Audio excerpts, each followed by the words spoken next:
We've been waiting for this moment. Generations of innovation all coming together in one place. A pedigree of more than 70 years of NASCAR Cup Series history, from the past to the present, from Petty to Earnhardt to Elliott. Today, there's no more waiting. The future of NASCAR is now. Drive the next-gen cars today on iRacing and step into the next generation of racing.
ACOG iRacing Series presents to you here tonight live at Texas Motor Speedway, getting set to go green for round number 1 of the playoffs. We are in chase mode here live for ACOG. I'm very excited to go ahead and get this thing rolling with these 10, well actually 7 people here tonight. My goodness gracious. Dewey, we'll go ahead and just leave it off to you. What are you expecting here for tonight?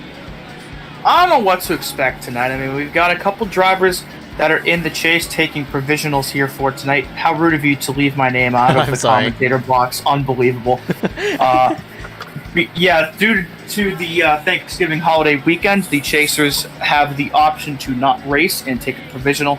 Nick Miller and William Schmidt, 2 of those that will be doing so, and I believe Mitch Hobbs will be taking one as well. So not all the Chasers will be here tonight, but they have a little bit to fall back on if anything else happens. And you see the guys on the left that have more than 5,000 points, those are bonus points for victories. So Dylan Basin won 4 times, Parker White won twice, and I think there's another bonus somewhere, but I don't know what it is. Yeah, so the new bonus that came into this ACOG playoff is Malachi Drake, because he was the regular season champion, he gets 5 extra bonus points. That's it, okay. Yeah, my brain said, nope, you're forgetting something when you need to not forget it. But it is indeed the regular season champion bonus points there for Malachi. But yeah, Dylan, Parker, and Frank and Frimpong, they also got bonus points for picking up victories. And the other 5 Chasers added even 5,000. And again, Nick and William not here tonight, and I believe Mitch also will be absent. So we'll have 7 of them going at it. And of course, you always want to start off the chase on a good note, so we'll see which one of them can do it tonight and maybe take home the win. Now we'll just have to see to get ourselves set here with the ACOG iRacing Series playoffs here tonight, starting at Texas. And I don't think we've ran an ACOG race ever here on this newly fresh paved Texas Motor Speedway, but it should be fun to see on how it'll all go once we do end off this thing with this 125 lap event. A bit shorter than what we usually run for 150 laps, so we should get this race done before, by the start of 11 p.m. and such. So until the time being, we're going to secure ourselves at the side, play the national anthem, rise up, remove our hats as we salute our nation's colors.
Welcome here back live for the ACOG iRacing series. My sister wants to say something. What you have to say? Hi guys, I just want to say that I hope you guys had a good and safe happy Thanksgiving. I know that COVID has been kicking everybody's butt, but I hope it hasn't been kicking yours. So I hope you guys have a really fun time watching the race. Thank you. Bye.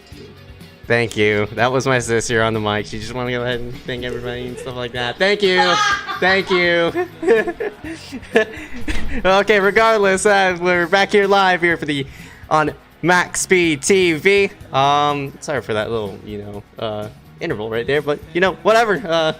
We'll go ahead and drive ourselves into this broadcast here for tonight. We got 30 people in total showing up. Oh my goodness. A lot more people than I would have expected, considering we're only 2 days removed from Thanksgiving, and I'm sure a lot of people are still recovering from food comas from the other day and all the Black Friday shopping that's going on. So a pleasantly surprisingly big field here for tonight. 30 strong here. Looks like 12 have taken 8 times so far in qualifying, and of course now that's 13, because everything changes just as I say things.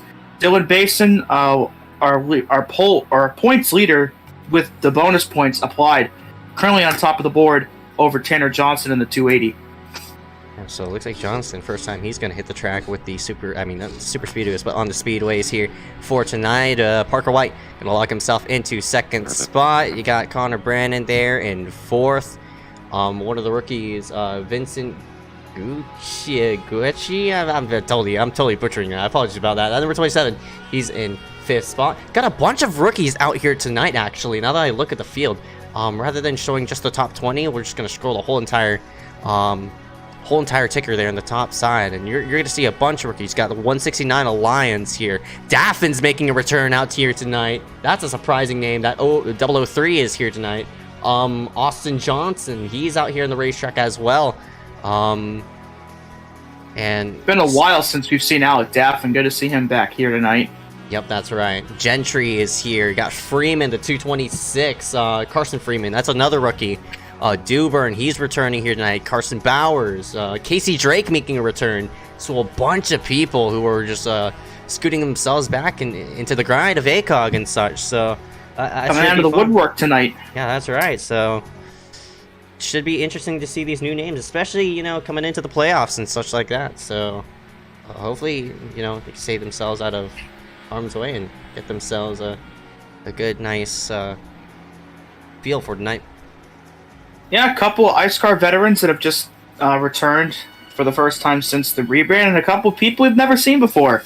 So we'll see how they all do with the contenders here tonight. Looks like Kenny Brady in the 154 making his return as well tonight.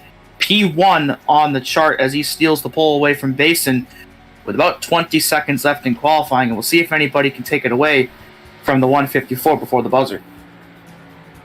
Yeah, we'll just have to see as we get ourselves set for tonight's event. Yeah, another one. Brady making a return here tonight. Kenny Brady, not Max Brady, but Kenny Brady here out on the racetrack, and he steals pole away from Dylan Basin in the 08. So that will set the field here for tonight. Another chaser who's absent as well. I think Frank DeAngelis not here tonight. That triple-digit number. So without Frank, that means that'll keep us down to 6 chasers, I believe, and I would assume. Yeah, and he'll probably take a provisional as well. Right. Yeah, and Kenny Brady, we've seen him before dominate. If anybody remembers, way back last summer, in the iScar Summer Series, he won 3 of the 4 races in one weekend. Back, I believe it was last August. So that 154 definitely very talented, and we'll see if he can pick up where he left off since the last time he was here at an ACOG event. And he'll lead us to the green, so already off to a good start in doing that. And we'll get you the starting lineup here for tonight's 125-lap event here at Texas. The aforementioned Kenny Brady on pole here for tonight, and points leader Dylan Basin. He'll be on his outside. Row number 2 going to consist of Parker White in the 95. Has been battling out with Basin at 08. Kenny Brady sort of spoiling that battle, but Tanner Johnston in the 280 right alongside of him. Yeah, Dylan and Parker both picking up where they've left off all season. Row number 3, Austin Johnson returns here for tonight and puts that car in the top 5 here in qualifying. We'll see if he can keep it there throughout the night. And Connor Brandon, who's had a string of good qualifying runs, but a bunch of bad luck in the races and poor finishes. Hopefully he can break that tonight. Row number 4 going to be Vincent Guecci in the number 27. Thank you for the correction, Mr. Nathan Lyon on the chat. Mark Frimpong in the number 53, who was last week's winner, going to be starting in 8th. Won his first ever league race. See if he can do it again tonight. Rounding out your top 10, Benjamin White in the 15, and one of our rookies, Nathan Lyons, in the 169. Rest of the order will scroll on the bottom of your screen. Pick your favorite driver and hope they do pretty good, or maybe even take the win here for tonight. And this is even important for us to look at this starting lineup, because we need to learn some new names here, as there's quite a few of them. There's TJ Dixon in the 33, another one making his first start. Ryan Naraki in the 176. So, interesting cast of people we've got here for tonight. And there's Casey finally coming back after a bit of an absence. Nick Dubern in the 269. Nicholas Wing in the 369. A couple of new names. And then Carson Freeman as well in the 226. And Landon Gentry, who debuted last week at Talladega. So 30 cars on tap here for tonight. About 8 of them are rookies. So almost a third of our field tonight are guys making, at least their first couple starts here. So we'll see how they stack up compared to our seasoned veterans here in the series. Yeah, it should be fun to get ourselves set for this 125 lap event. We'll go over race analytics here on the left and right hand of the screen. You'll see right here, 1.5 miles in length, 4 turns, 1 in each corner. Banking, both different on each ends, 24 and 3 and 4. 1 and 2 is 20 degrees of banking. 125 laps, so a bit shorter than what we run in usual. That means that's 1 less tire set we're going to run rather than 6. We're going to run 5 here tonight. Same fuel strat, 45 to 50 should be that number as we work ourselves off turn number 4. Well, we'll go ahead and leave it off to the green. Yeah, and that'll be about a 2-stop race for fuel as well. Pace car will get out of the way because we don't need it anymore. Kenny Brady and Dylan Basin lead us to the green flag, and we're off and rolling here for chase race number 1. Chase race number 1 up and away. Brady takes the lead coming into 1. Looks like they're going to single out right behind between Parker White and Basin. The only side-by-side action we see here is Connor Brennan, the 92, who's trying to slot himself to the bottom side of the racetrack. He's fighting out with a 2. Oh, caught in the wall right in the background.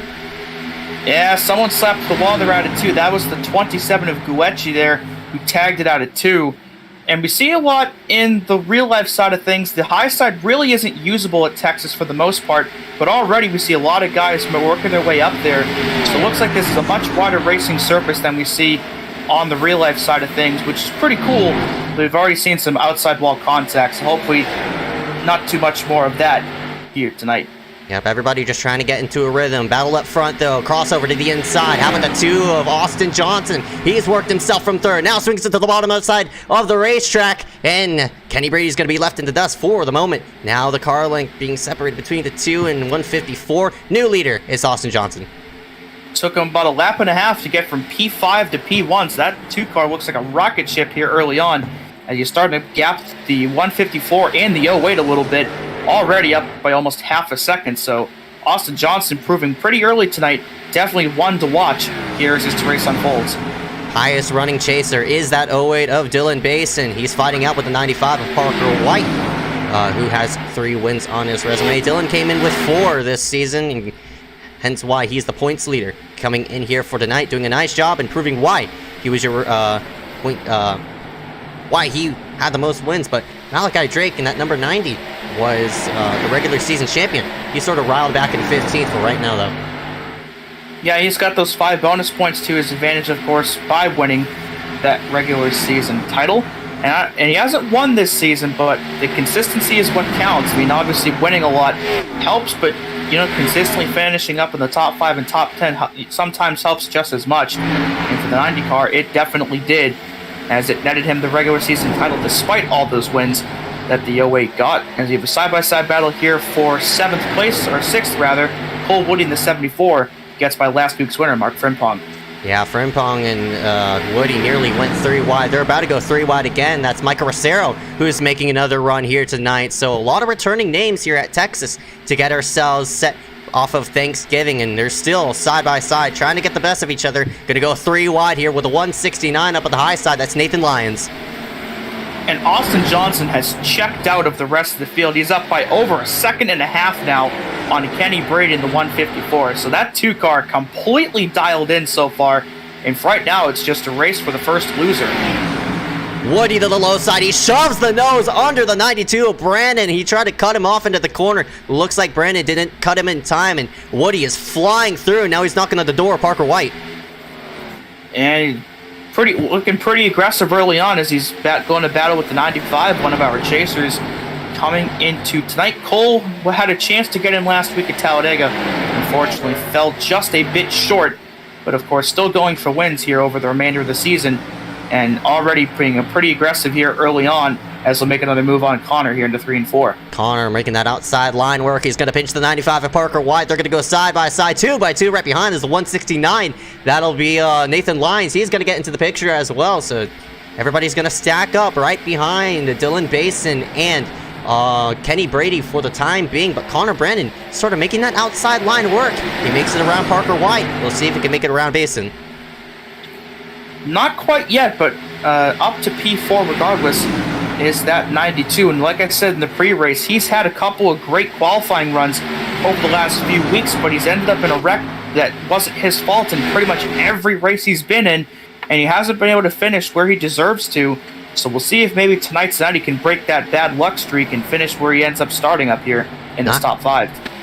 Parker White is going backwards. That 95 is not working that bottom really well, and he's getting flowing by up on the high side. Speaking of high side, here comes Connor. He's going to make a move on base, and they're going to go side by side right behind as Cole Woody is going to cut off the 169 of Nathan Lyons, and they're going to go yet again side by side off the corner off of 4, and Connor Brandon's making that outside line viable, which is very surprising, which is totally the opposite thing of what you'd see in real life. It would be all bottom, but right now that second lane is working to advantage.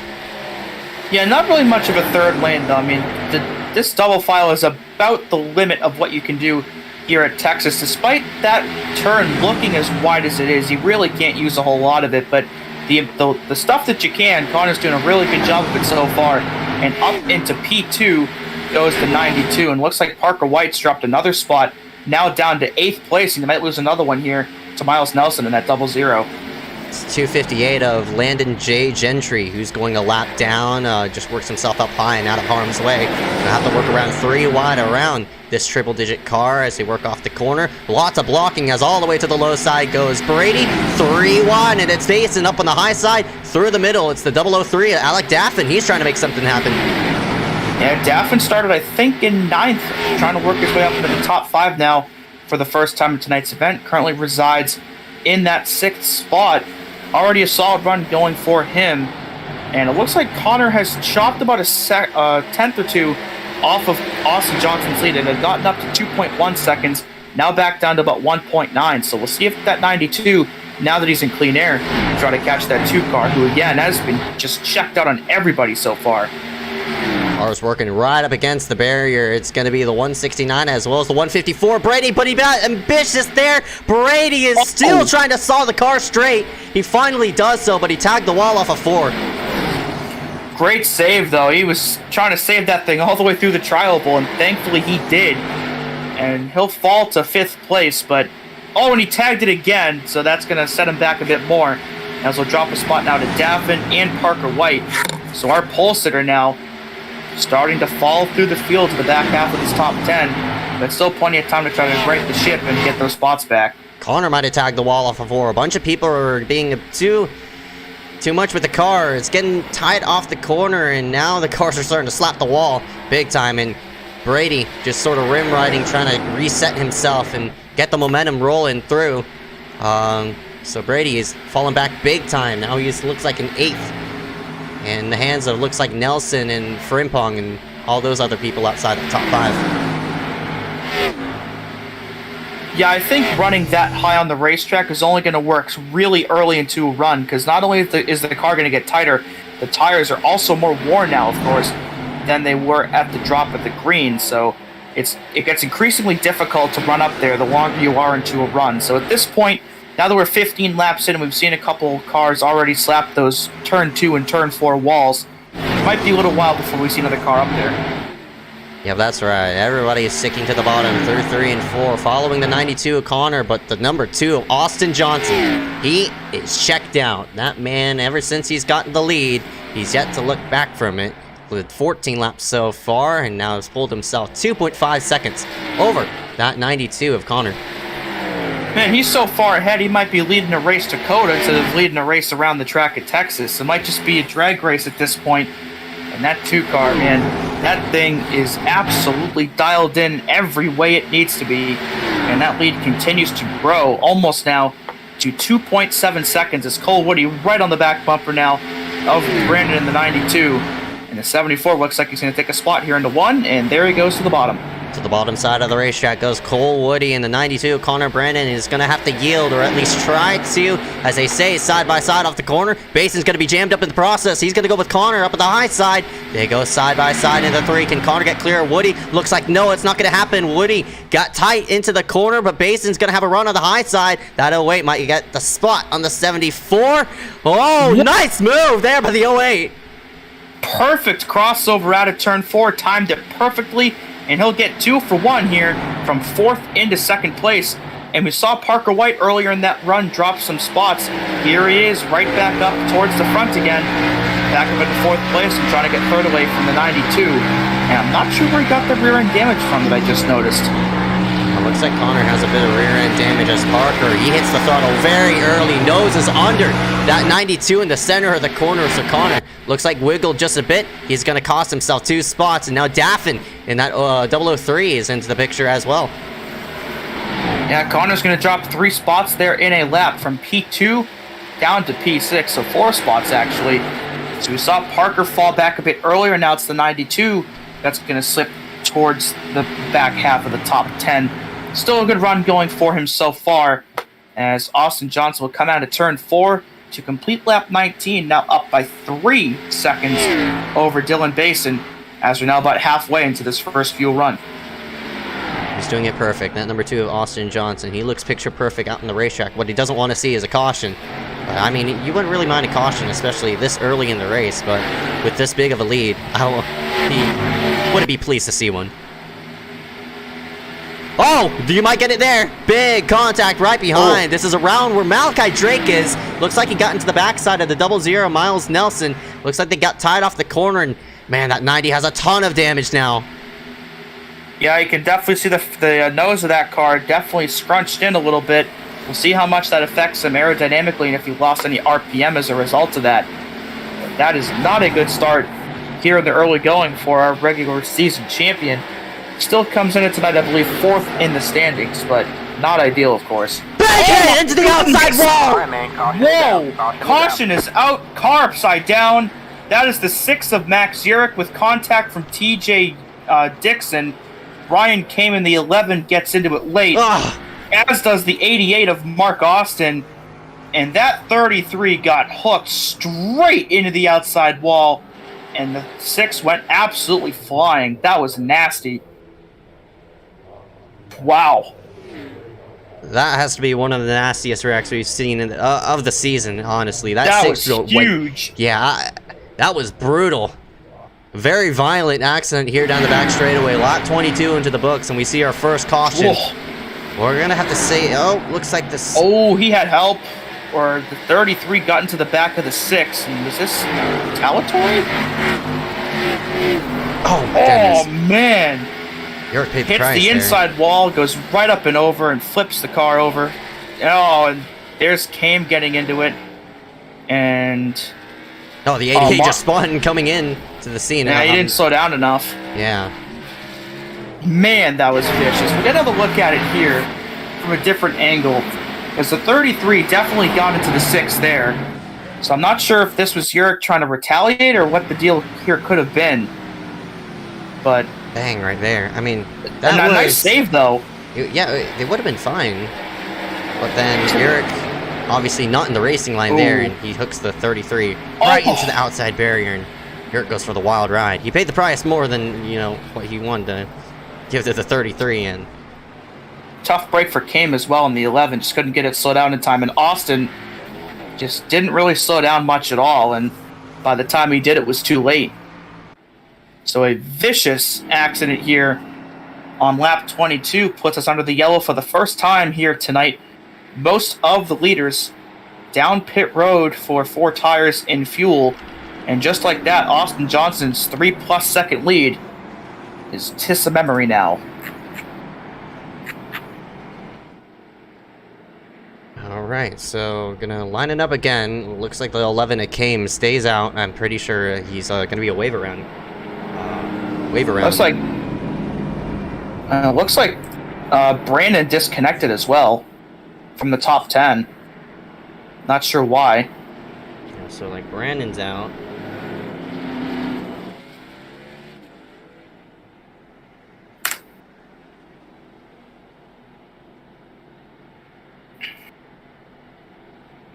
So under caution here for the first time. Looks like a fifth of the way through the race. So we're cutting through this race fairly nicely.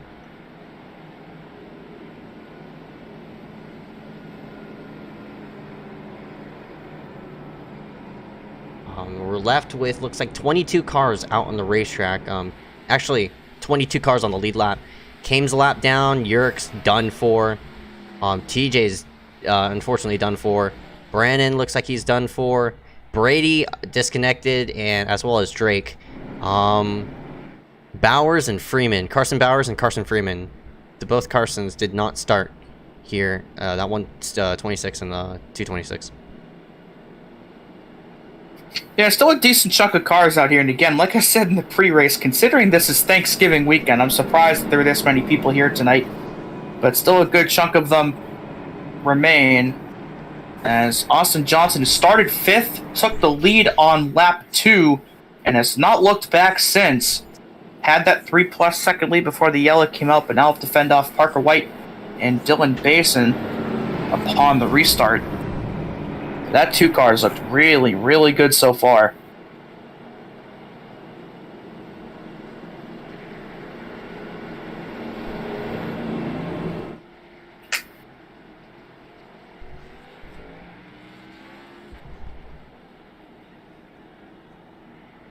Sorry, I'm back. Apologies about that. Had to open the window real quick, but 100 laps to go. We got through that. First run fairly quickly.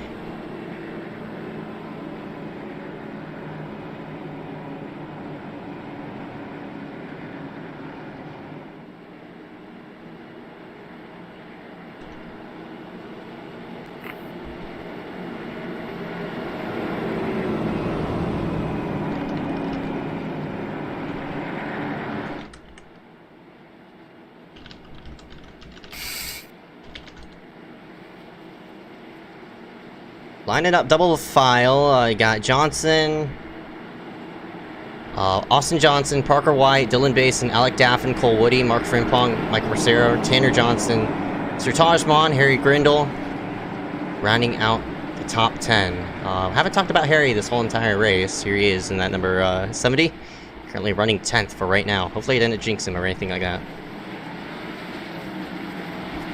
Yeah, that would not be very cash money if we end up jinxing him. That would, not very cool. So hopefully we didn't do that, but pace car will get down onto pit road. Johnson and White will lead us back to the green, and the 2 hits it early, and we're back underway here with 100 laps remaining. Big jump there by the 2. Austin Johnson, he works himself into 1, clears Parker White by 5. They go they're looking to battle here for second as, Basin, big sideways off the corner. Now he's going to be under fire here by the 003 of Daffin. Never mind that, Woody has a huge run. Yeah, just as Daffin might have thought he had a chance to get by Basin, Cole Woody says, not so fast, I'm going to get by you instead. At the 74 will take that spot at least at the line, and that is for 4th. So the 74, another one of those that's looked really strong so far tonight. As he tries to clear the 003. Hasn't quite done it yet, but definitely in the preferred groove here on that low side. Side by side, right behind the 23. Rosero works under Grindle. in the 70. And they're getting, look at the duel here for second. Basin looks under Parker. Big nose into the low side by Basin, but Parker holds his line up at the high side.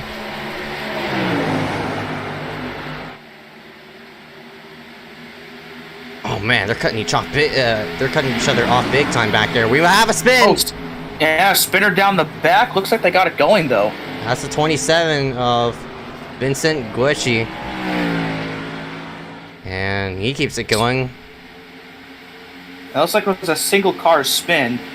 And so we will stay green here on lap 29. Johnson's already opened up another half-second lead on Basin as Parker went real high there in the middle of 1 and 2. And the 08 will clear easily for that runner-up spot. We'll see if he can try to track down this 2 car and make a battle for the lead. Johnson looks perfect right now. That 2 is... he's obviously the fastest here on the racetrack, but this run we'll see if we could get something rolling here as Basin washes up big time at the corner. He's going to open up the door for Parker. Now Woody's going to get into the fray, and they're also dragging in the 003 of Alec Daffin there in the process as Basin. Big pinch there into 3 and 4, but Parker looks like he nosed under him.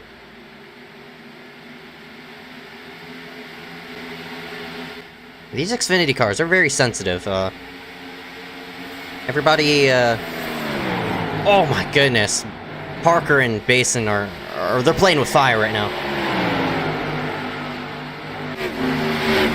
Might be an understatement there, and those 2 have had a couple run-ins recently. Of course, we had the original Charlotte race that ended up being redone. Those 2 had a huge incident with each other in the first couple races, or the first couple laps of that race. Dylan was not too thrilled with Parker about it, but looks like cooler heads ended up prevailing so far tonight. But here they are battling side by side. The 08 will hold on to that spot for now, but the 95 definitely there. And Basin cut off Parker big time in the 1. That 08's not cutting that 95 some slack, or any slack at all, as a matter of fact. So Parker's gonna have to back up the corner and hopefully snip a run, but Woody is making it hard for him. That 74 is there. He's looking at the inside in the 1, but Parker cuts him out. He didn't get a good entry in the 1 that time, so I think Parker is going to have to deal with Woody for the time being before he gets to Basin.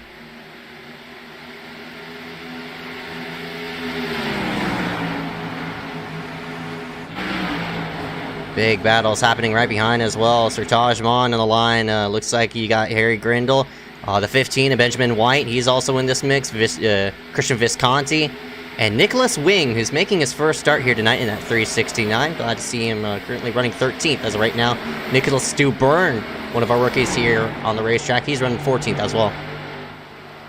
Yeah, and Wing started back in 27th, so he's already gained 14 spots here for tonight. So a great start so far for that 369 car, as he's trying to get towards the top 10. He's got about a second gap behind 12th place Christian Visconti, but give it a couple laps, maybe we'll see him up in the top 10 soon. Another person who is making their first start here tonight, Ryan Noworki. I think I'm butchering this. I'm butchering this big time. 176, regardless, making his first start here tonight.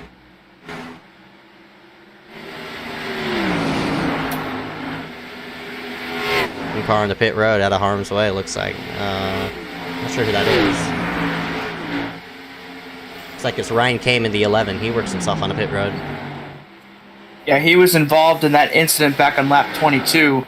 So maybe some more damage repair, or maybe the motor expired. But back on pit road regardless.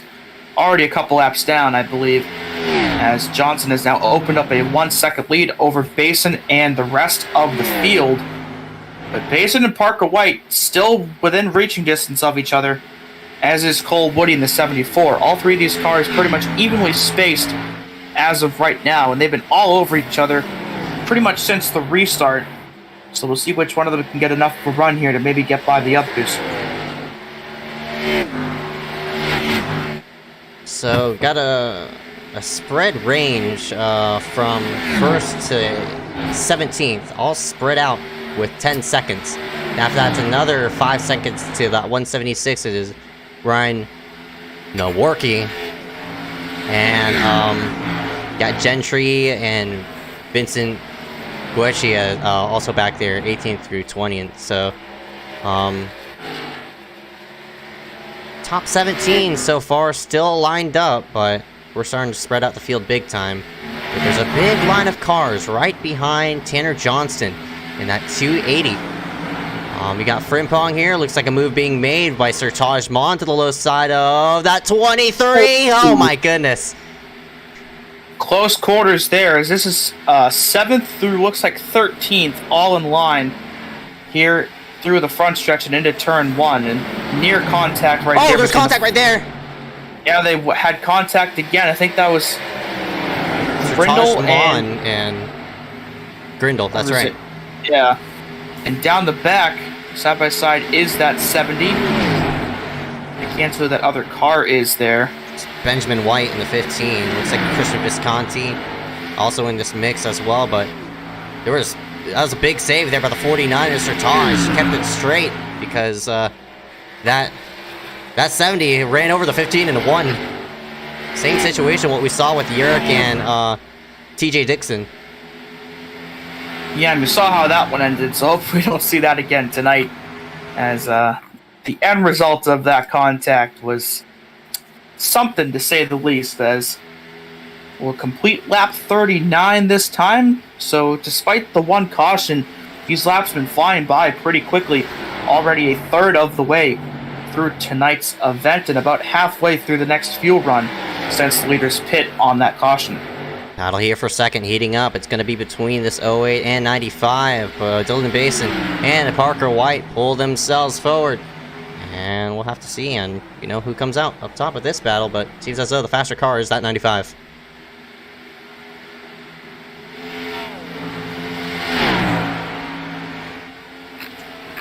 Cole Woody disconnection out of nowhere. Wow. He was running 5th.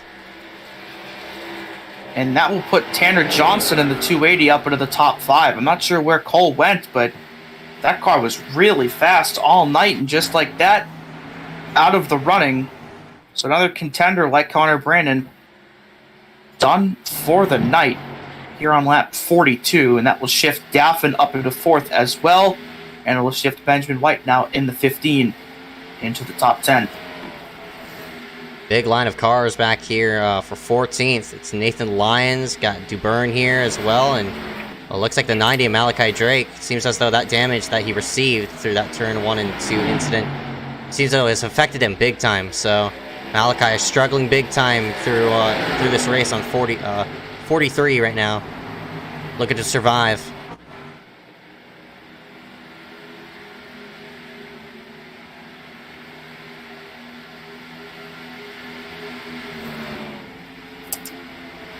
And Sertaj, oh, he clipped the grass coming into the corner, the nose under the 70.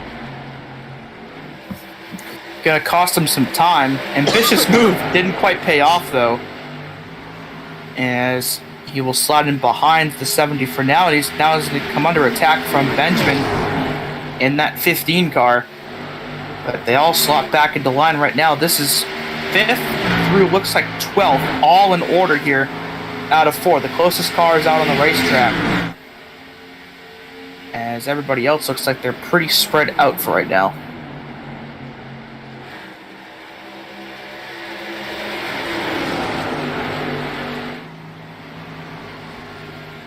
Down the back, and Frimpong is going to go a lane under. Look to defend coming into the corner, and Frimpong, oh man, he tagged the apron there. It's the 3 and 4. He's going to allow Racera to get to the high side of him. But Grindle in the 70, he's also making a case for this challenge for 6th. So stays himself in line for right now, but Grindle also there in this mix as well. Yeah, and Grindle needs all the points he can get. One of our 10 chasers here for tonight didn't win, so on that even 5,000 mark. So the more positions he can gain, the better off he'll be over the next 2 races to try to advance on to the finale. Also want to make a note, for all these people who took provisionals, they hoped for this, race to not have a lot of people. The way provisionals work, which is the first time we're running ACOG provisionals, it depends on how much people show up to the race. So, with 30 drivers showing up here tonight, 30 entries, only 28 hitting the track, that means everybody who's going to take a provisional, all those 4 chasers, are going to get, by the looks of it, I think, my math serves me right. They're all gonna get, looks like 13 points. All 4 of them.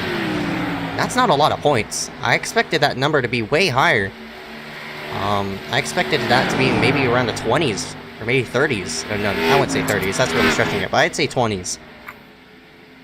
So, because so many people showed up to this race, it's going to be hard for them to really make something happen for the final 2 races of the ACOG playoffs, or the final 2 until the finale. Yeah, so those 4 cars, despite getting the provisional, still going to be a bit behind the 8 ball over the next couple of races, but at least they'll have a little bit of a safety net, so they're not still stuck at 5,000 come next week. So we'll see how they can recover from that. As you've hit the lap 50 point, still have 75 to go at the line. So slowly approaching the halfway point, and despite, again, that caution coming out, this has still been a very quick race so far. Yeah, again, it's an 125 lap race, and usually we run around 134. 150 laps. That's a ton of laps compared to what we usually run, as we see 176 Ryan Noroki work himself on a pit road, so he goes a lap down, but it looks like Visconti also hit pit road, so that 81 is in. No, never mind. He's just blinking really badly. That's why he's just going up and down on the standings. But go. I forgot what my previous point was. Our words just disappear from our heads. It happens sometimes. What's also happening right so far is Austin Johnson pretty much wiping the floor with the field so far tonight. His lead not nearly as big as it was in that last run, but still half a second, which is enough breathing room for him right now over Basin and Parker White. And I mentioned earlier, the 08 and the 95 have been the class of the field pretty much all season so far, as we're going to come up on a couple of slower vehicles here coming into turn 1. Hopefully they get out of harm's way. That's Guecci in the 27 and another car up top. Yeah, so... And they'll get out of the way on the apron, and no harm, no foul there. Though Basin and Parker did gain about 1/10 of a second on Johnson. I wouldn't think that was through lap cars. They've been chopping off of Johnson's lead for a while. See them chop another 1/10 there. So Basin and Parker, they're making a challenge for this lead, and I'm pretty sure the 2 is gonna... He's looking a bit worried right now here in the long run. That 2, that huge lead that he got through that first beginning of the run is starting to bite him. And now Basin and Parker White has balanced out the tires enough in which they're going to be able to chop off the 2 of Johnson's lead. So even though Johnson looks strong, he was only a short run car, and it's going to be the first challenge for Austin Johnson to really make something happen and prove his worth here at I was about to say Talladega, at Texas.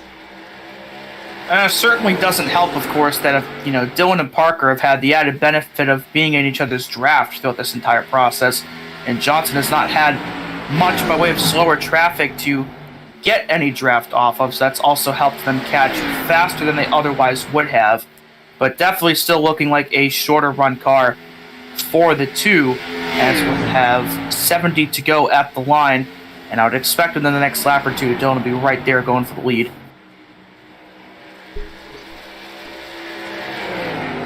We'll have to see. Now 210 separate Johnson and Basin. Also another 210s back to Parker White. So once they go side by side for the lead, I'm pretty sure Parker White in the 95 is going to be watching all this in the midst.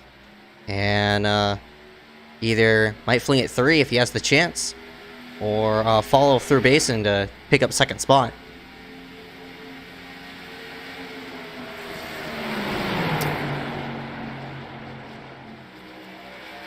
That's who Johnson. He's under fire big time here. Basin's going to have a huge run here down the backstretch.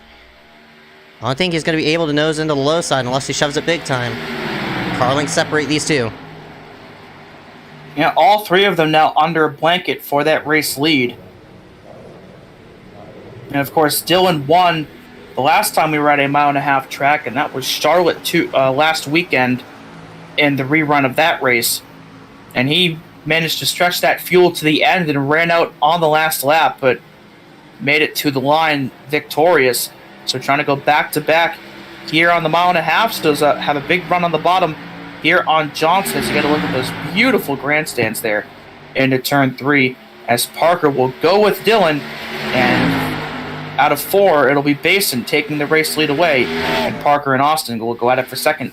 Yeah, no surprise to see Basin in the 08. Looks like Johnson. Oh, big slotted. What a crossover by the 2, but it looks like he's not going to be able to complete it. Nice try there in a 1, but Johnson made a huge challenge and a huge move to the inside. And it, it might bite him there. He tagged the wall big time.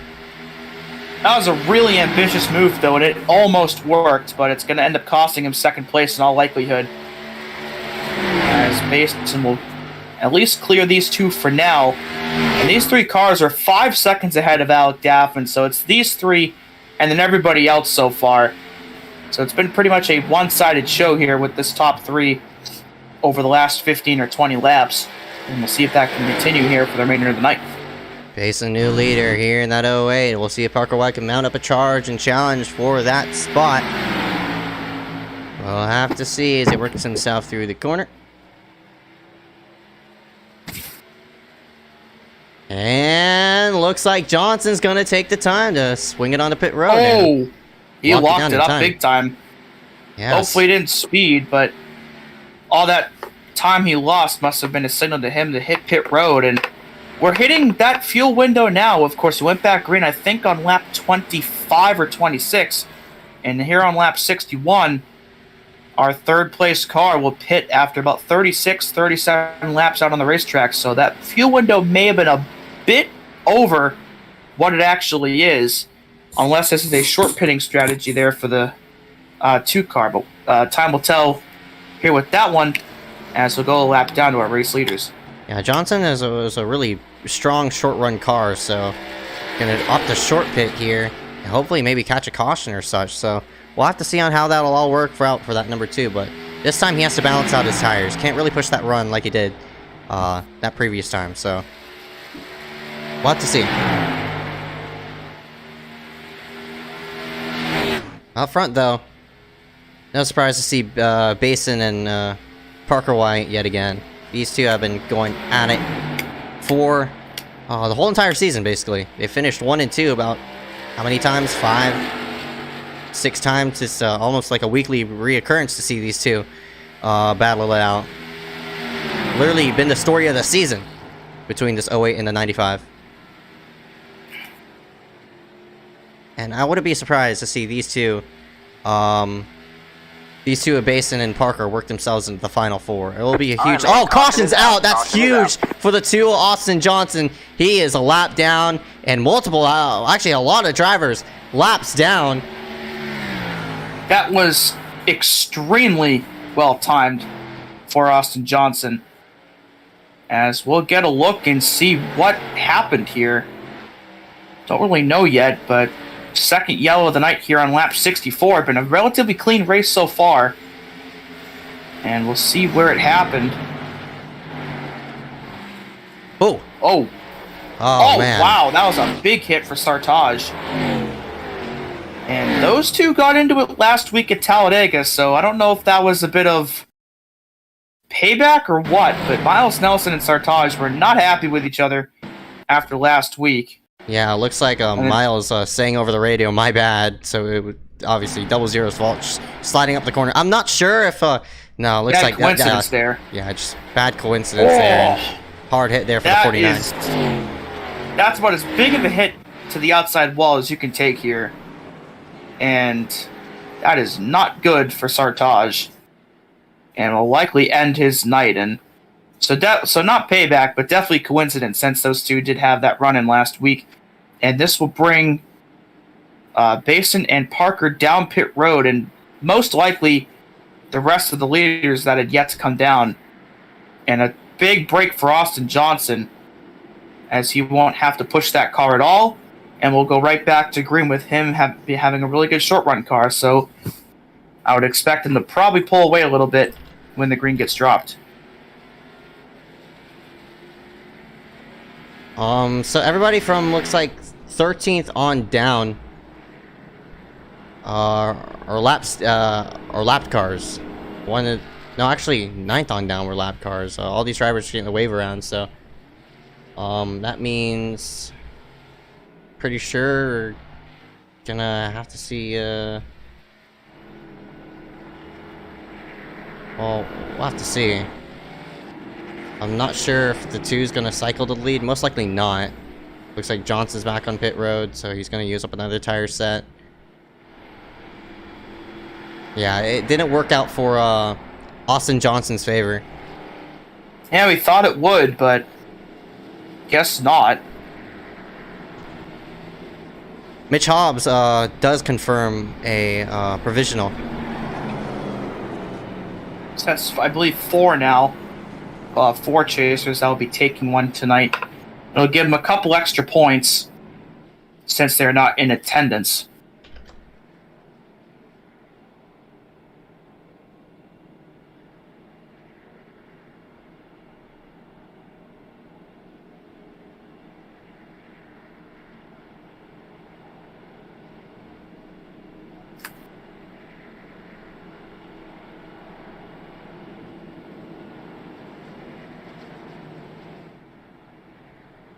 $67.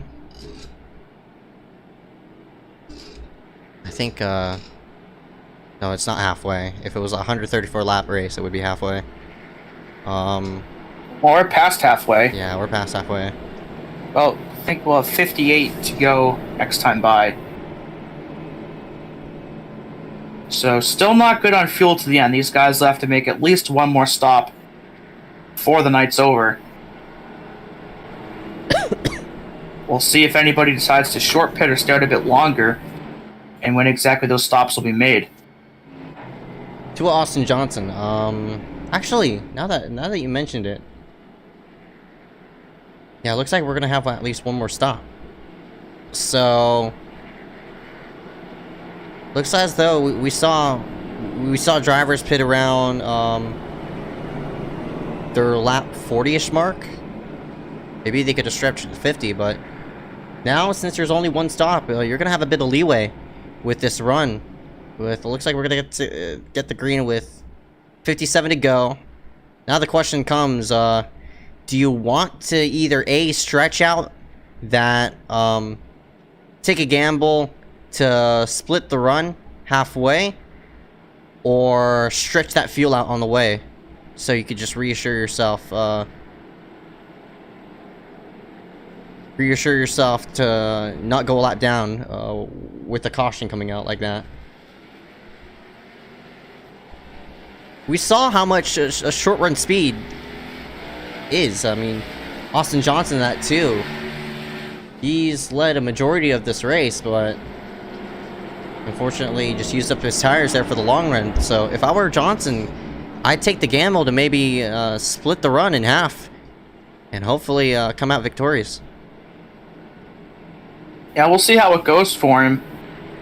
But we saw at the beginning of the race, again, he went from 5th to 1st on a lap and a half.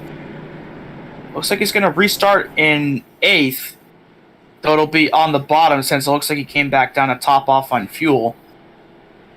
But if he can gain 4 spots in a lap and a half, I mean, I could honestly see him back of the race lead within 5 or 6 laps of this going back green.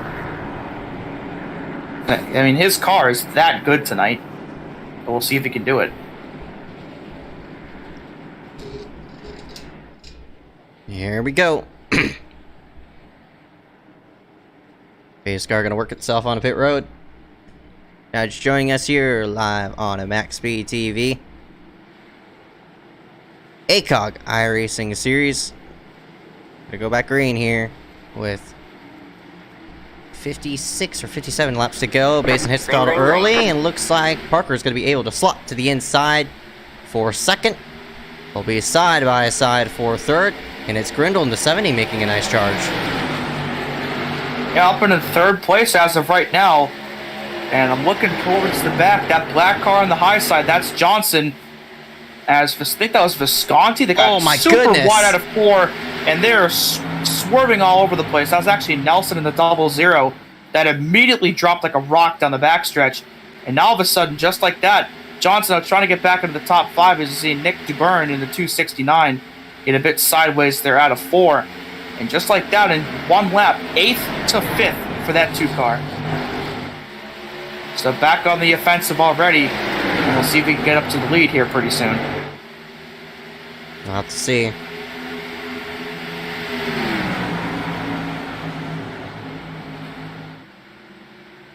Everybody reels himself through 3 and 4, Basin up front by 2/10. Grindle in the 70 has been staying with these top 2. So that 70 is making also a charge, as well as, here we go, side by side for 4th. Johnson to the low side of Visconti.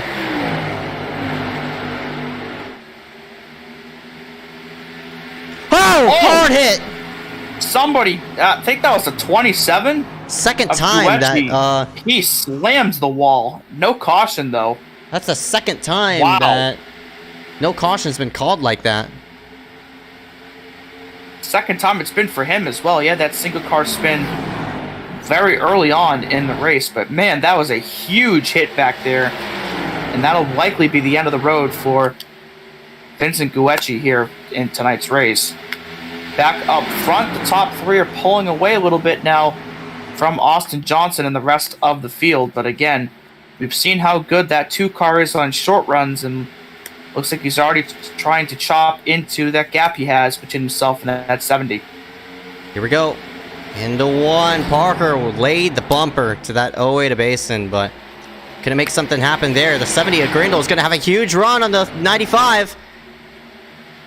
Swings low, and Harry's going to challenge for second. Good move there down the back. Parker couldn't block it as Harry makes a move to the inside, but 95 did a good job up there keeping it steady, and he'll hold on to the spot at the line. But I think Grindle will have another shot to complete this pass out of turn 2. Yeah, Harry shoved it into the corner. Parker slot right behind him and loses a bunch of momentum. Now Harry to second, but he got tight. I think he might have gotten the wall a little bit. Also Back side here. by side right behind. Johnson way up the racetrack with Daffin. That's for 5th. And out of 4, they hold on. And the 2-weighted will have that spot at the line, but that was a close call for sure. Harry's gunning for the lead. That 70 is looking strong. He seems as though he's the fastest car inside of this top 3. Harry peeking in, peeking out. What can he do? He peeks to the high side, looking like to carry momentum through. This will be monumental for Harry Grindle to spoil the duel of Basin and Parker. Now Harry works to the outside. Huge run through the corner. Basin's just going to let him by. To the lead goes Harry Grindle. Unreal. Yeah, and that's 3 chasers. 1, 2, 3 right now. So good point stays going for all of them so far. And I guess the 70, another good short run car like the 2 of Austin Johnson was. So we'll see how long he can maintain this, of course, as there are 49 to go at the line, and still 1 pit stop looms large. So we'll see how long he keeps it up there, and when all of these guys might make that dive down pit lane. Yeah, now the 70 sort of has to maintain the pace for these next 20 or so laps. So Harry, since he wants to push the run hard, as hard as he can, looks like he's going to opt for a split strat rather than running the fuel all the way out. So he's gonna probably go with the same strategy as that 2 of Austin Johnson by the looks of it. We'll just have to see on how that'll all work. But what Harry needs to do is he needs to keep that 70 up front. Without him, you know, being in first, he has no way of winning this race. So track position means a ton to split the strategy in half. And I'd say Harry wants to hit pit road with, I'd say, 20, 25, or no, I'd say 30 to go. So he has to survive another 17-ish laps. I think he's got the car to do it, but we'll see how much it falls off. As Dylan and Parker definitely look like better long-run cars. So we'll see if he can keep it up there over about that period of time.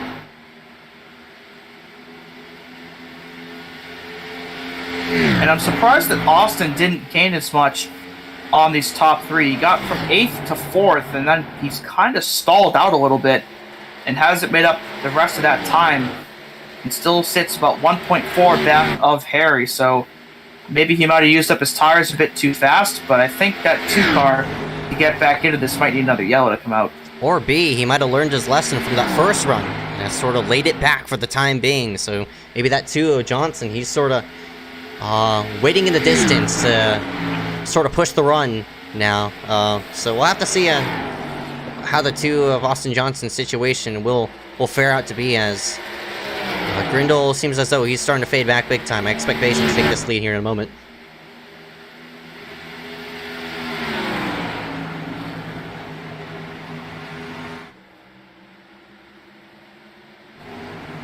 Still a lot of battling here going through the racetrack. Got Frimpong here in the 53. Also got Visconti. Malachi Drake has had a nice recovery. Even though he has a lot of damage, he's sitting in 9th.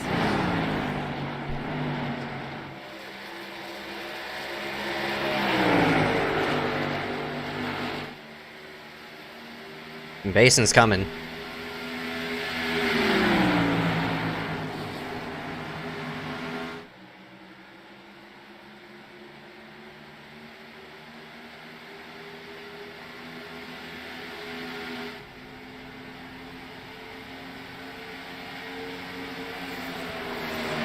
Uh-oh. I think Grindle is starting to have that car fade. Yeah, big time. Entered pretty high there in 1 and 2, and that's going to allow Dylan to pull right up next to him and maybe make a bit of contact, as Parker's going to take that opportunity to fling it below the 08, and that's going to allow the 70 to stay out there for now. But that's probably going to be a temporary reprieve for Harry, as those 2 cars behind him definitely starting to come alive here and are much faster than he is. And there goes Parker for the race lead. So Grindle will lead another lap, but that's all he's going to get, as Parker White now to the race lead for the first time tonight. And it looks like Dylan will follow through for second. Has to be frustrating for the 08 to get passed by your other competitor. That 08 was fighting out with that 95, and the 70 was sort of in his way as he tried to make the pass. And those 2 swapped. So now Parker's in front of Basin this time, but it seems as though Basin is the faster car. We'll see if Basin can make a challenge here for that 95.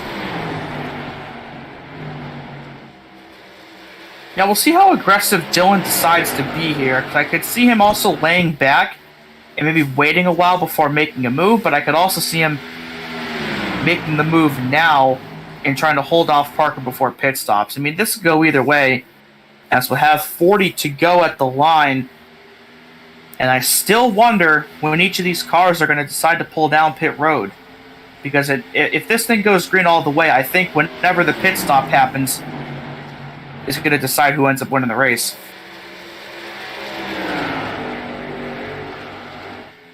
Only car who's pitted has been the 280 of Tanner Johnston. He pit 2 laps ago. He got 3 as he crossed the start-finish line. Also, yeah, that's the only car who's pitted recently. So...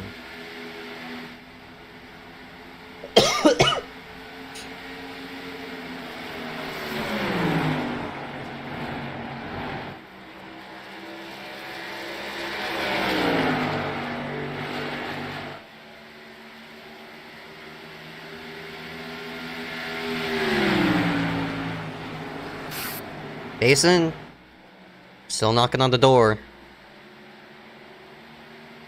Looks like Harry's lost these top two as well. He's now about a second and 2/10 behind. And I think Austin Johnson, based on the interval, has just come down pit road. Yep, that is right. So looks like the 2 is going to opt himself on in. Looks like earlier than I thought. Lap 38. That's really on the edge of that fuel mark, but looks like Johnson's going to go with a bigger long run. Yeah,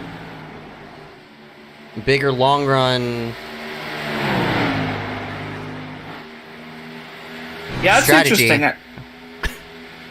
Yeah, given how that car seemingly falls off a bit, I'd have thought he might try to stay out a bit longer to leave himself with a shorter window towards the end of the race, but I guess not.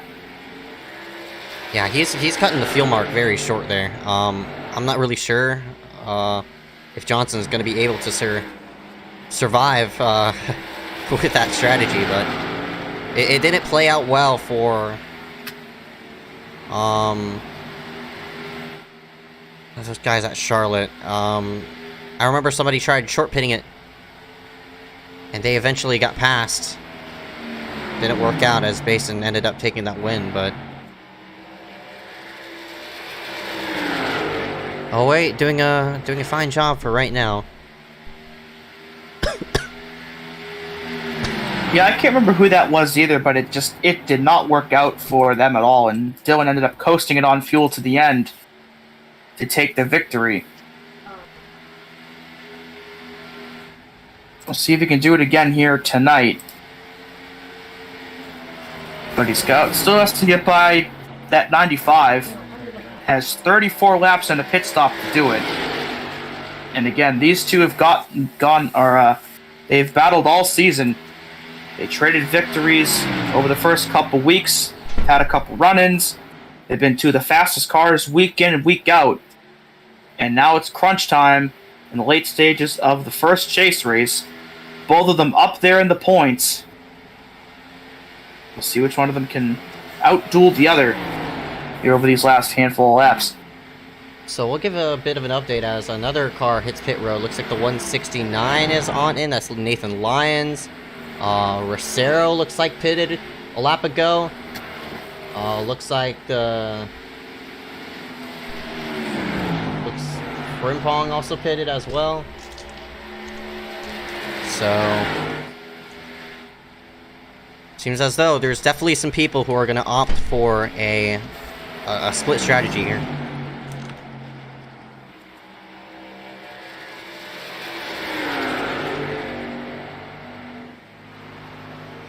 And that means, when will Parker and Basin hit pit road? That's the big question now. You don't want to wait it out too long, because now a big chunk of the field has pitted. Yeah, and these two still have a huge gap. Looks like they could probably stay out a lot longer. Yeah, that's right. It's 3 seconds back to Grindle. So, for these top two of Parker and Basin, they're doing a well-renowned job to keep themselves in their own bubble for right now. And we're hitting that, we're hitting that 30 to go mark. It's halfway through the run this time by.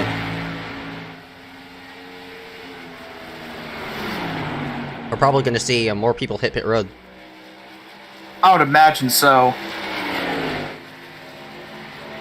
As up to 10th place has now been lapped since these two have still stayed out. I see Johnson's going to blow by Grindle there in the background.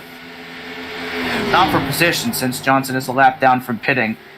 But I do wonder how much longer that 70 is going to keep his car on the racetrack with how much he's been fading over the last 10 or so laps. I'd honestly, if I was at 70, I'd like to hit pit road now. With the amount of cars we have on the racetrack, I don't expect a caution to come out. I expect this thing to play green all the way out to the end. There's only now 30 laps left on the racetrack now. You might as well take the gamble to go onto pit road and see where you come off of there.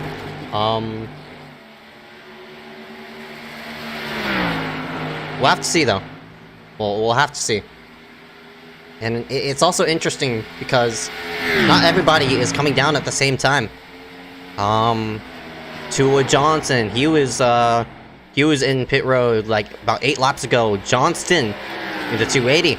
He was in 14 laps ago, and he just got passed. 23 Rosero, he hit pit road 6 laps ago. Frimpong hit it 7 laps ago. The 169, he hit it 4 laps ago. So yeah, I'm starting to wonder if Johnson pit too soon. I don't know. I think he did. Oh, here comes the 70. Okay, now this is going to be a huge base mark. I mean, a huge mark right here for the 70. I mean, obviously Johnson's going to have enough fuel to make it to the end, but he's not going to be able to gain a lot of time back. Because depending on how much longer Basin and Parker stay out, once they come back onto the racetrack, the two's tires are going to be pretty worn, and he's not going to be on that short run advantage anymore.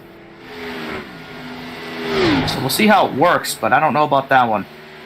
I think it may have been a bit premature, perhaps, for the 2. But there goes the 2 by. He's going to unlap himself. So now if the 2 catches a caution, he's going to be set. It's not like he's going to have to take a wave round or anything like that. Now the 2 has unlapped himself. And also, Grindle now worked himself back on the racetrack. Daffin's on in. And I'm very surprised these top 2 have yet to hit pit road. This is a bad warning sign for Parker and Basin, especially now halfway through the run. You see Visconti staying out as well. Yeah, Visconti in the 81, he's 13 seconds back though, so I don't think he's gonna have a shot at this win. But for all those drivers inside that top 3, I mean, inside that, I'd say in that 10-second window with the leader. And here they go. Both of them. We'll see if they both got it locked down in time. Dylan definitely gained a couple tenths there. Once again, a more aggressive entrance to pit road to try to close that gap. We'll see if it worked for him. As both of them right on top of each other here as they make their pit stops. Yeah, this is going to be huge right here. It's all that matters now. RNG. Who's going to get the better pit stop? Is it going to be Basin or Parker? They were right next to each other, so... And they started, I believe, 2nd and 3rd tonight. Oh, and Basin makes himself out first. Oh, that's a terrible pit stop for Parker. Wow. And so that's going to swap the lead for right now to Visconti. But once the 81 pits, it's going to go back to Basin. Oh, man. Parker disconnected. There's something wrong. Looks like Parker disconnected off of that exchange. I'm very surprised about that. Why did Parker disconnect? Maybe he fell through?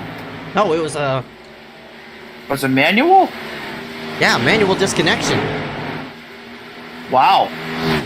That's very surprising. I'm not really sure why Parker cost himself a lot of points doing that. Yeah, I'm not really sure why he would disconnect, especially as a chaser, but I'm not sure why. No. Parker disconnected. Very, very interesting. But here we go. Now, with 25 laps to go, the gap between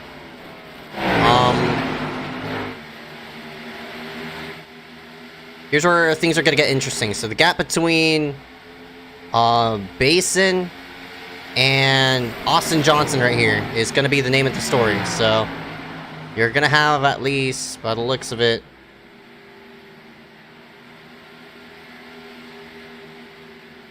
some 12 odd seconds or 10. Yeah, 10 seconds for Basin to make up within these last 25 laps, and that's obviously doable. Yeah, and with one less car to compete with, of course, with the disconnection from Parker White. And Harry in the 70, he didn't get a good pit stop either. He got 15 seconds. Crap. And I think Dylan was 14.3. It's almost an entire second faster. Somebody just caution come out. Yeah, somebody just stopped in turn 3 and disconnected, and it brought the caution out. I don't know who that was. That's Yurik. Well, I don't know. I don't know if it was him though. I saw it was at the very bottom left of that camera shot into turn 3. Somebody just stopped and disconnected, and it brought the caution out. And I think it may have been Nelson. I saw it out of the corner of my eye. I believe it was the 00, but I can't say with 100% certainty, unless it was Urich. I think this is what I saw though. He just slowed down right here and came to a complete stop and just left. And I think that was what the caution was. Then Urich whipped it right to miss pit road. So I'm not sure why that caution was called. That's iRacing thing. What you call it? Well, see, the thing is, it's like, I don't know why you can't just, if you want to disconnect, why can't you just go down pit road and get into your stall and then leave? Yeah, true, but why do you have to stop on track to disconnect? It's all also like you could stop on the apron and disconnect without a caution on some tracks, just some tracks though, not all of them. And I guess here it triggers a caution if you're on the apron. See, at like tracks like Old Michigan, you could go on the apron and it won't trigger a caution. But on the New Michigan, if you spin on the apron, it's gonna trigger a caution. So I think Nelson just didn't know that would have happened. Just bad misjudgment there. But now we've definitely scrambled some things. And oh boy, this is gonna be wild. 19 laps to go, and Basin and Harry, as well as Malachi, they decided to stay out. Wondering why? Why would you stay out? There's not a lot of cars on the lead lap. There's only 11. So this is looking to be Austin Johnson's race, and you know how strong of a car that too is on the short run.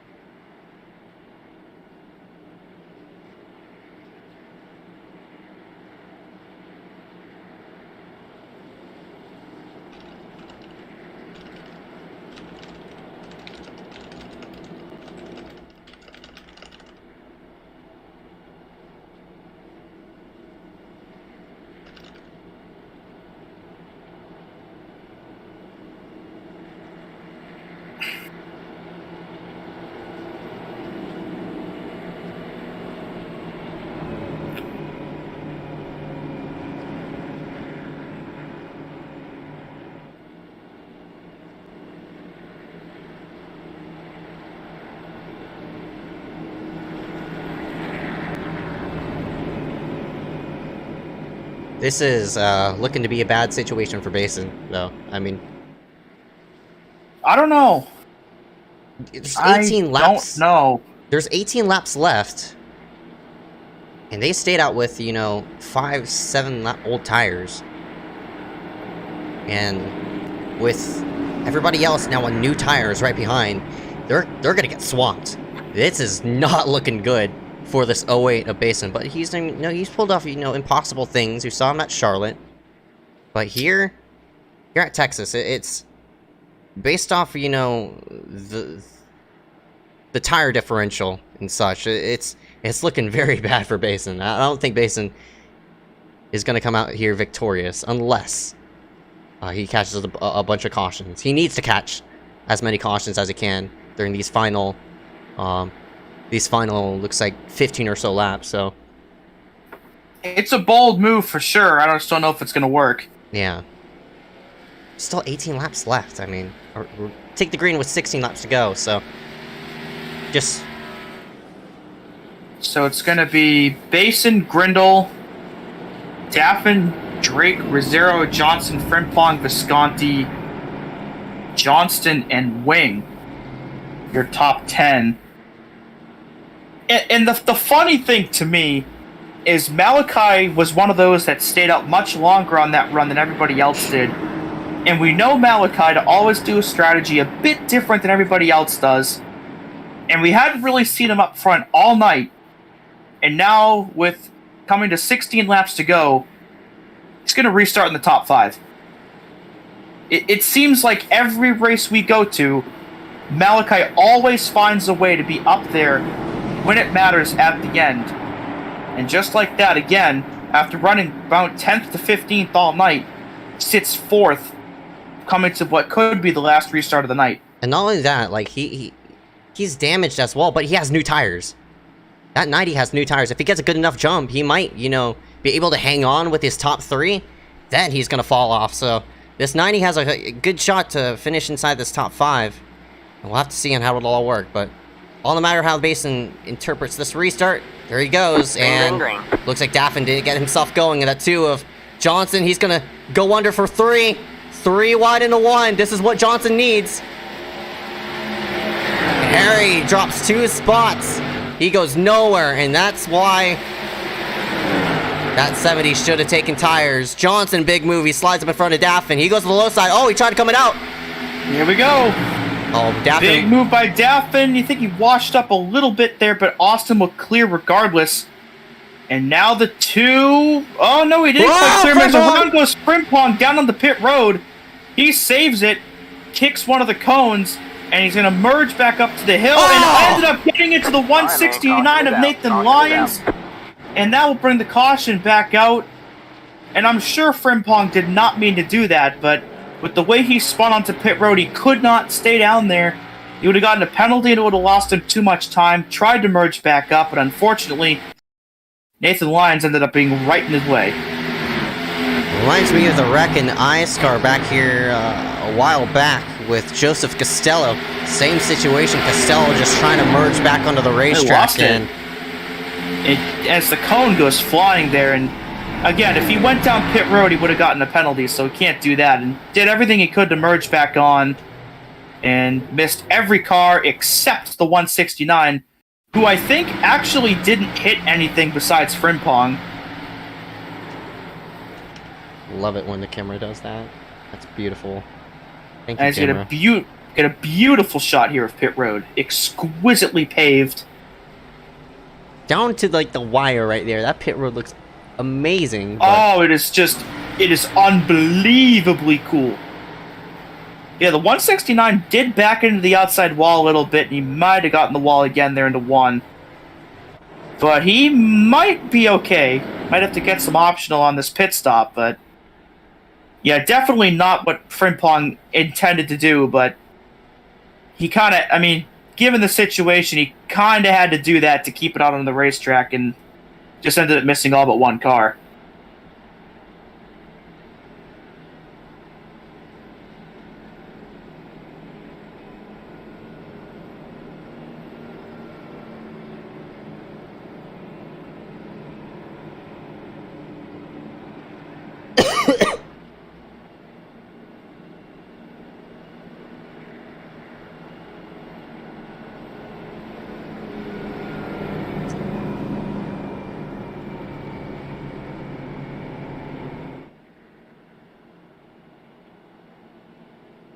So Johnson's gonna be in 2nd, and with new tires versus Basin, it's gonna be looking sour for that 08.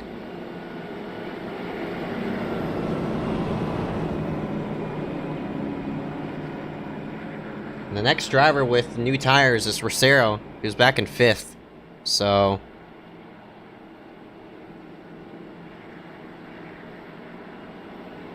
Basin, I mean, we've seen him pull off impossible deals, but we'll have to see if Basin, you know, could make something happen off of it.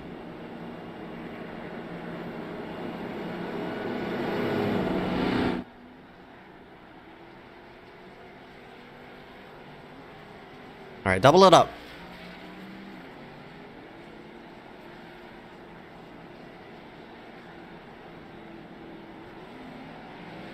Or I guess not.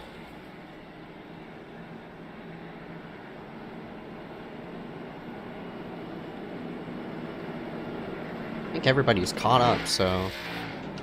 Or at least trying to. Nathan Lyons got loose on the apron. just getting the thing whipped forward, so...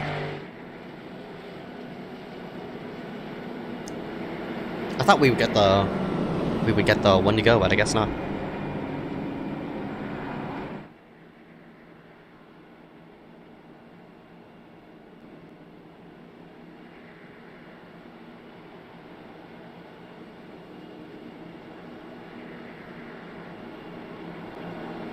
So that means 10 laps to go.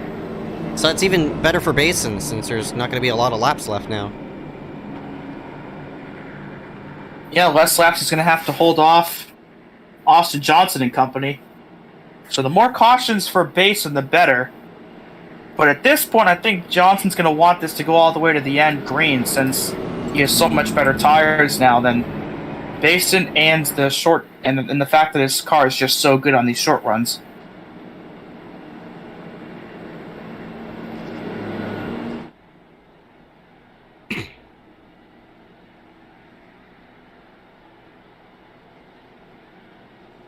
Alright.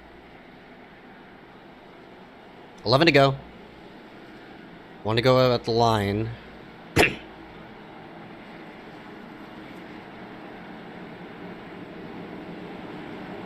Johnson needs to get a good restart. If he doesn't get going on this restart, that's it. Basin's probably going to pull, you know, enough ahead to hold him off for 10 laps. And if Johnson does sneak up to the backside of Basin, it might be a bit too late.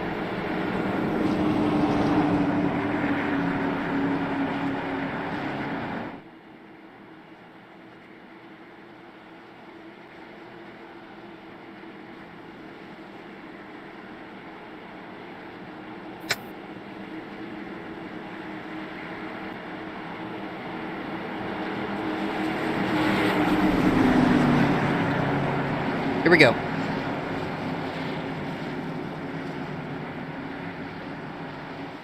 Basin, Johnson, Daffin, Grindle, Rosero. Top 5. 11 cars on the lead lap to duke it out here for the final 10 laps of racing at Texas. Lights are flicked on. Pace car is in. On the matter of when Basin's going to go, which is going to be now, as we get an exquisite camera angle of the pace car. Green flag is out. Oh, the succulent pace car there, going down to the pit road and down into turn 1. Basin clears for now as Daffin will get a shot to pass Grindle here for third, and I think he'll do it here out of turn 2. And we'll see how long it potentially takes Johnson to get this lead away. Basin's to do everything he can to defend him off, but that car just too strong right now. And on the bottom out of 4, you see the pinching that Dylan's trying to do, but I don't think it's going to be enough. He's going to lead it at the line, but Johnson's definitely there and definitely faster. Yeah, that was a really nice move for that 2 to work down to the bottom. But man, that 08 is not leaving a lot. That 2 has to sail it into 3. This is his only shot right now to make something happen. Johnson's going to split it 3. That's for third.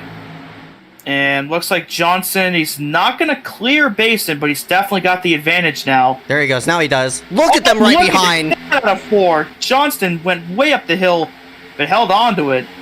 Basin's going to have to fling it into 1 to get to the underside of the 2, but no, it's too late. I don't think he's got the tires. I think that's it. Yeah, that might be it. I'm not going to say it's over in terms of who, Johnson winning, but I think it's over in terms of Basin winning it specifically.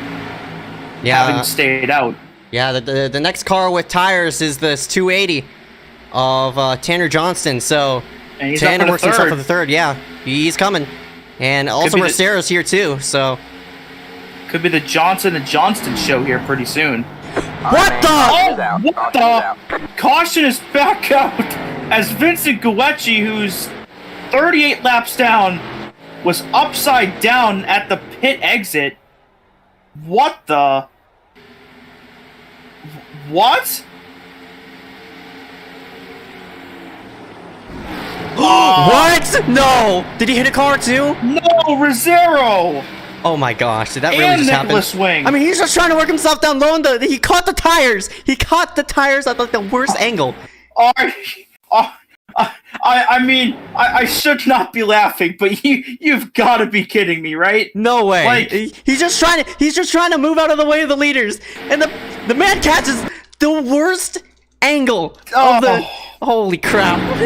We gotta get, like, a side view of that. Like, how close was he? Like, was this a net coat of the tires, or did he actually hit it? Looks like he definitely hit it. But, like... What the? He's just trying to move out of the way, though. He's just, you know, trying to mind his own business. He sees the leaders coming. Helicopters. Oh, it was the part that stuck out. Oh, no. And Rosero... Rosero just, like... I mean, he can't do anything to miss that. But it looks like he net-coated through him, so I don't think he's gonna, you know... What a lucky break. I mean, he's just sitting there battling inside the top 5, and all of a sudden, this dude comes flinging off the tires and right into his windshield. Like, whoa, what's up? Like, man, of all the things to see out of your windshield with under 10 laps to go, that is certainly one. Yeah, that's not what the leader wants to see. Austin John's like going, what the heck? How would you like to see this happen in front of you? Oh my god. We had a you know, a huge conversation about lap cars and, you know, super speedway racing. And, you know, lap cars just staying out on the racetrack. This time a lap car is just trying to stay out of the way of the leaders, but he somehow, you know, he's flipping on the racetrack. I don't even know. This is a bad way to end it for Vincent there, the 27. That's unfortunate. Oh. And he's just trying to move out of the way. It's nothing. Yeah, he did nothing wrong. He just... That was just worst case scenario personified. I mean... Oh, man. Like you couldn't really even script something like that happening. Yeah, welcome to ACOG, guys. Welcome to ACOG. Welcome aboard, really. Yeah. But, poor Vincent. He's gonna get a lot of screen time for that one. Yeah, that's probably become a new piece of lore here in the league pretty soon. Yeah, remember when that guy flipped off the tires for 10 to go at Texas? Yeah, there's a bunch of, you know, NASCAR bits and ACOG lore, and, you know, that's just something to go ahead and toss into the salad bowl. Yeah, we got a little our collection going of various things that have happened during races over the last 4 or 5 years. That's certainly one of them. I can't say. I mean, those tires have been there, I think, since the repave. And every time that we've run at this newly reconfigured version of Texas, that has to be the first time in a league race that we've seen somebody flip off those tires. There's no way that's happened before. No way. But with the pace light still on, this means we're going to have a 2 to go restart. Yeah, that's 2 to go regulation. Not a green white checkered, by the way. And that, I'm sure, is music to Austin Johnson's ears, knowing that it's only going to be 2 laps. I mean, Tanner Johnson's on the outside. He's going to have new tires as well, but that 2 car has been the best short track car all night, and he's going to lead this thing with only 2 circuits remaining. So it's looking really good for that 2 car right now, especially since, as the leader, he's going to have the control car advantage coming to the green. So this played out almost exactly how I would think it would want to for the 2. And out of all of that, Basin ended up slipping all the way to 9th.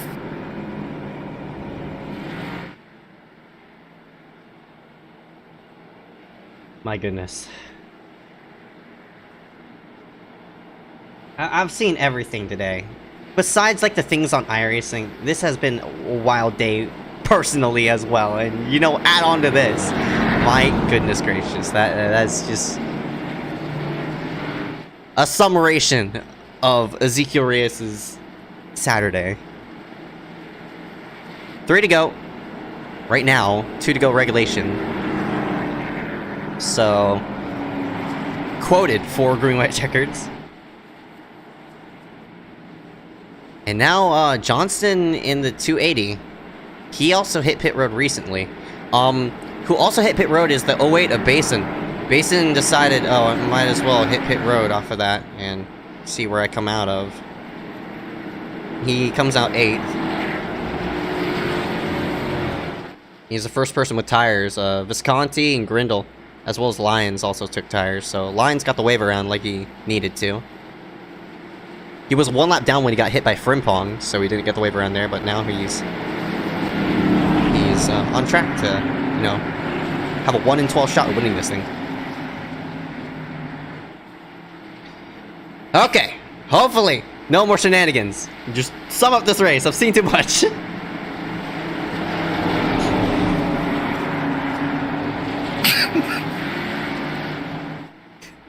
Pace car's in. Green, green, green, and Johnson. Oh, that's a huge jump right there. And Johnston did what he needed to do as well. Got right down to the inside to fend off Daffin.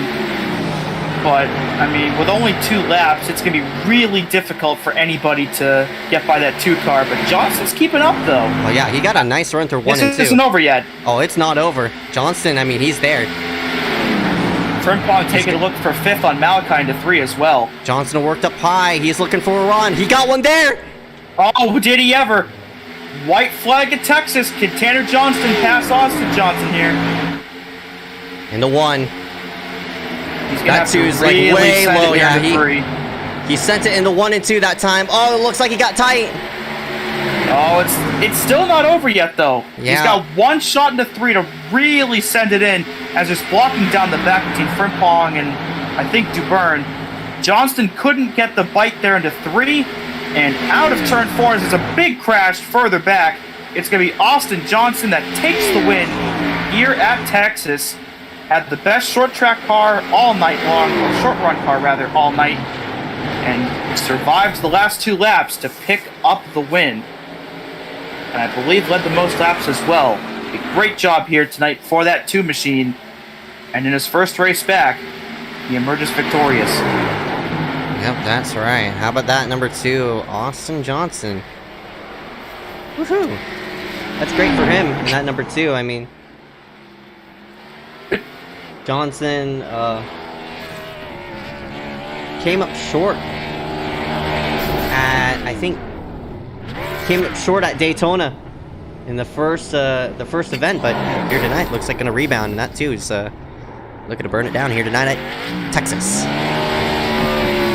And as he'll burn it down, we're gonna look and see what happened on that last lap as well. There was a wreck further back. I don't know who it was, but somebody went around back there, and it caught the corner of my eye.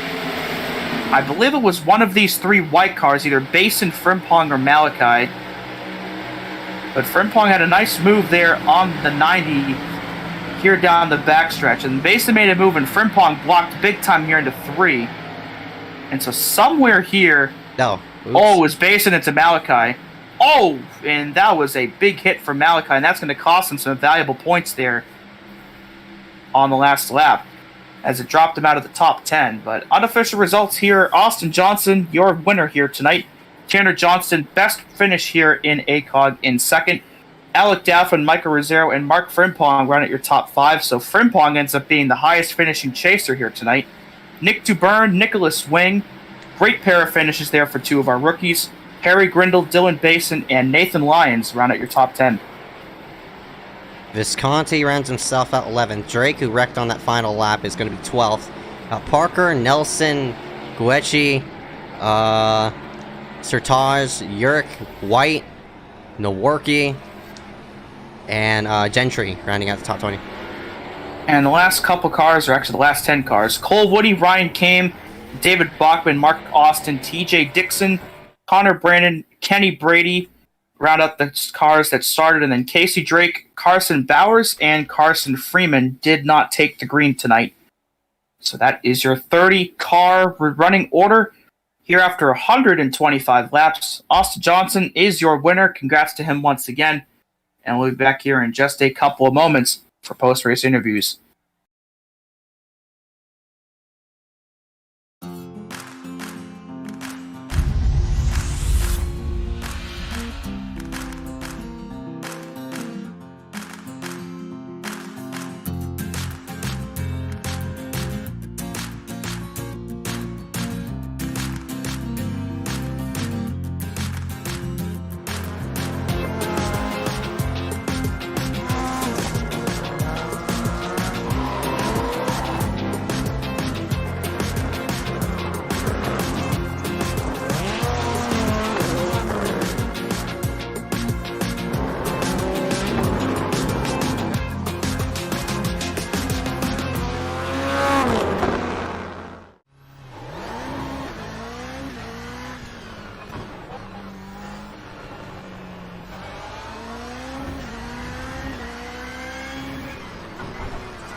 ACOG iRacing series here live on MaxspeedTV rounds itself out a GG with Austin Johnson coming out victorious here tonight at Texas. We'll go ahead and just drag him into the booth here and see what he has to say after 125 laps of racing at the Big T. I mean, not the Big E. This is not Eldor. I'm thinking of Big T. What am I saying? That's terrible. Anyway, we'll go ahead and drag in Austin Johnson in that number 2 into the booth and see what he has to say after this fantastic win by him. He sort of fell back there at mid-run, but luckily for him, recovered, and here he is in victory lane. Austin, first win of the season here coming at Texas. Now as a non-chaser, you came out here to pick up a dub, and indeed you did so. Austin, congratulations, man. First thoughts. Oh, man.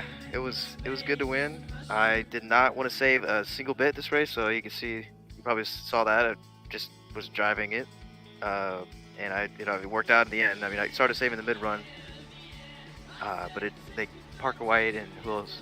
Dylan Basin caught me up there, but I don't know what happened to Parker. He just left mid race, and then Dylan. I was trying to alternate strategy, and it kind of worked, kind of didn't, but obviously it worked enough to give me the win. So. Yep, and indeed, you got the win. You sort of dominated that first race. You know, you said you're pushing the car all the way to 100%, and of course, in result, fell back that mid-run, but you shuffled yourself to the lead with those fresh tires at the end of the race. And how'd you work yourself through the field with those freshies? Yeah, well, I was hoping, I didn't even know that Dylan stayed out there at the last, but I guess he had like 5 laps on his tires since he pitted right before the yellow came out, so I would have probably made the same decision, but I had just a little better tires, and I was able to cut through the field better and made that move on him and going into 3 and got it by him eventually. So Yep, and you round yourself out victorious here tonight here at Texas Motor Speedway. Congratulations, man. But before we let you go, and your sponsor want to thank you for tonight. Yep, just look at the back of my car, it says the team, so I'd like to thank the team and Kevin King and all them for helping me get on board over there, and all the people in the race that I was talking to, Mark and Max Urich, but he kind of sucks. Yeah, and you guys for hosting this. It was fun every once in a while when I run it. All right, but 10-4 Austin Johnson coming out here victorious here at Texas. We'll go ahead and see her in the next race, man. All right, thank you. Go ahead and drag in well, it looks like Tanner's on the booth. We'll go ahead and drag in Daffin, or no, Daffin's not even here, so. Well, I guess that's it then. I guess we have to fill in some empty time, so might as well drag in Frimpong. Hey, Mark, got a copy? Yes, sir. Interesting race for you. You qualified pretty well there in the top 10. Had that interesting run in there with the 169 earlier trying to save it, but after all that, you end up with a top 5 tonight, despite all that damage. How's the car out there for you? That car handled horribly. I'm gonna be honest. Like, Texas on iRacing is typically a good track, but that was so bad. But honestly, like, maximized the day. 5th place was probably overachieving. Honestly, I ran horribly today, but we'll take P5.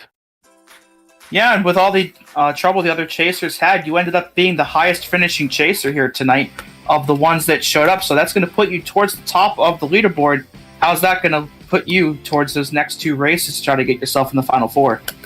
I think getting into the Final 4 probably wouldn't have been too difficult anyway, but this is definitely a good start.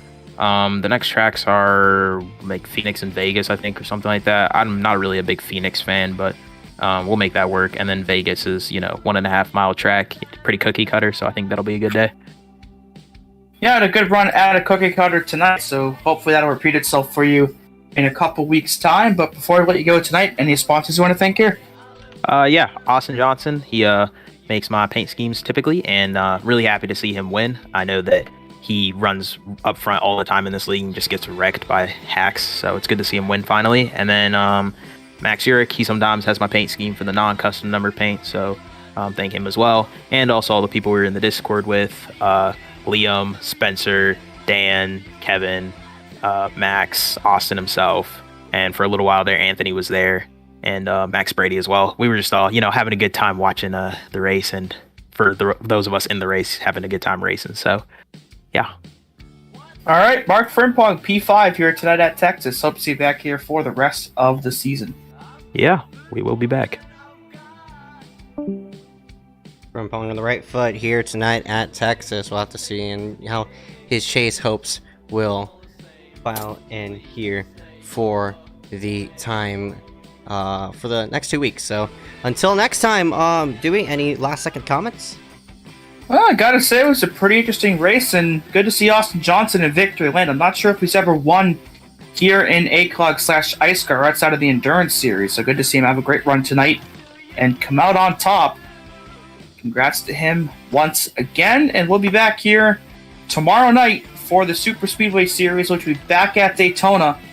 I do not remember which vehicle we're using, but it'll be a great race nonetheless as you go back to the high banks of Daytona. So be sure to come back at 9:30 tomorrow and tune in for that.